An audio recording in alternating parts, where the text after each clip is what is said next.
compatriotes, après une longue période de silence et d'observation, j'éprouve aujourd'hui la nécessité de m'exprimer, de communiquer avec vous mes réflexions, mes aspirations et aussi mes doutes relatifs à la situation actuelle de notre pays, la République de Guinée.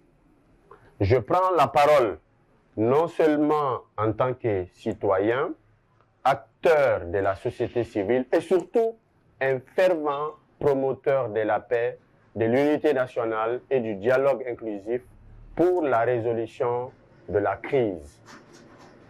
Chers concitoyens, notre pays traverse une phase cruciale de son évolution socio-politique et économique avec des implications d'ordre minier importants qui impacteront durablement des générations.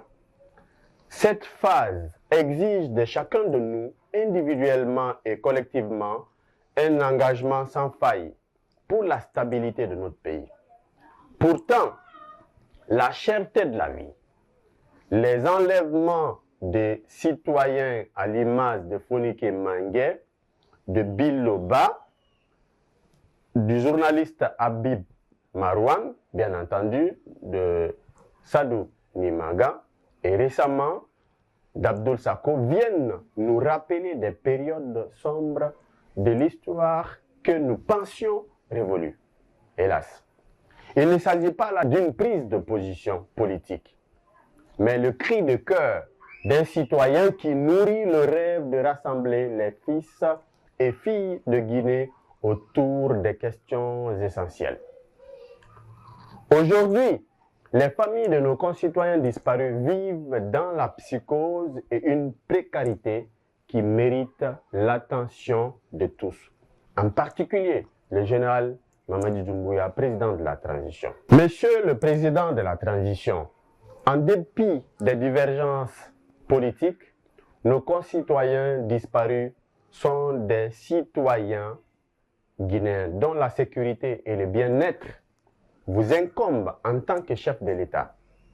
À ce titre, je vous demande de bien vouloir engager des recherches nécessaires afin de permettre à des enfants de retrouver la chaleur de leur père, à des femmes de retrouver leur mari et à des mères l'affection de leurs enfants. Vous avez ainsi le devoir de donner espoir et de favoriser un climat de sécurité et de paix.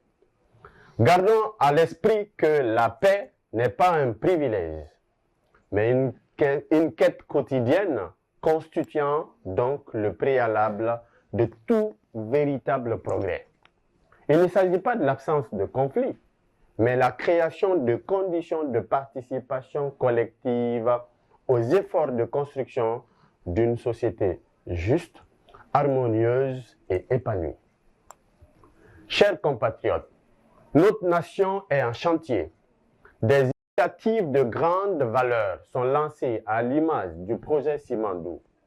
Cela fait de cette période une période historique avec des enjeux économiques et sécuritaires qui nécessitent l'unité d'action de toutes les composantes sociales du pays. Je demande que cet ambitieux projet ne soit pas dominé par des intérêts étrangers et d'une élite. Que le plan de financement ne se repose pas seulement sur les capitaux étrangers.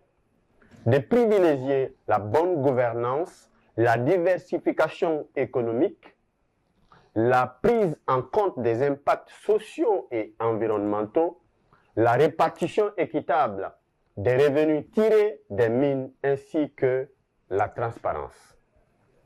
La Guinée ne doit pas être victime de la malédiction des ressources, car riche en matières premières, mais dont la population n'a jamais tiré profit de ses potentialités. Les efforts engagés dans le cadre de la lutte contre la corruption doivent être soutenus, encadrés et encouragés. Notre appareil judiciaire doit à cet effet donner davantage les gages de son indépendance vis-à-vis du pouvoir politique. Les engagements du président Mamadi Doumbouya de refonder l'État et de dépersonnaliser l'administration publique ne doivent pas être enfuis sous les velléités de ceux qui, comme sous le précédent régime, préfèrent le chaos au dialogue. Ces initiatives ainsi que les projets annoncés ne pourront être mis en œuvre que dans un climat de stabilité, de respect et de confiance entre les acteurs de la vie de notre nation.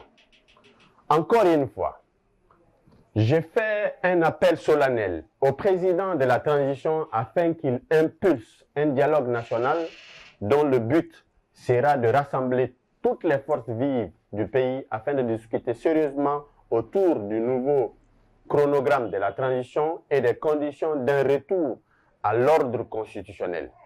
Je reste convaincu que c'est à travers un dialogue constructif que nous sortirons de l'impasse et de la méfiance.